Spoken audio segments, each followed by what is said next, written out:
When you hear the term visual literacy, what do you think of? The term may be misunderstood as just being able to read an image, but what the hell does that mean? A quick Google search will tell you that visual literacy is as simple as understanding what you see in an image and why.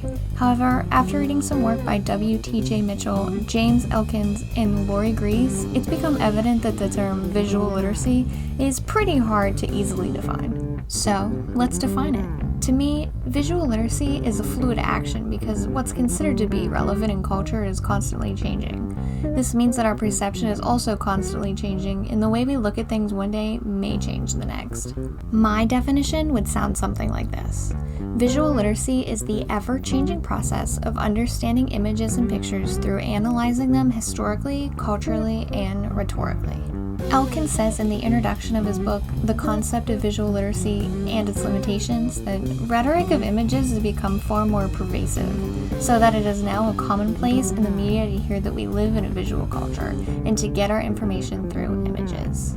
As previously mentioned, relevance is a major key. As rhetoric becomes even more so a part of our lives through advertisements, art, infographics, etc., we have to accept that our visual world is one we need to understand.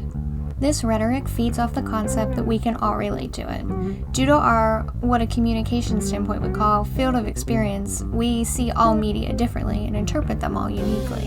Why is that?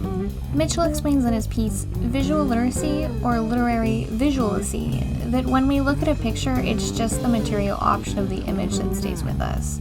The image is not the picture, because the image is our interpretation of the picture. These images, as Mitchell says, are highly abstract and rather minimal entity that can be evoked with a single word. Single words such as American flag or Donald Trump.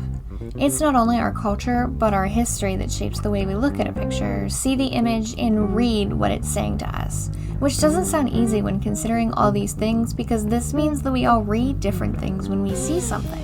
So, after viewing all these different visuals included in this video and listening to what I consider to be visual literacy, what do you see?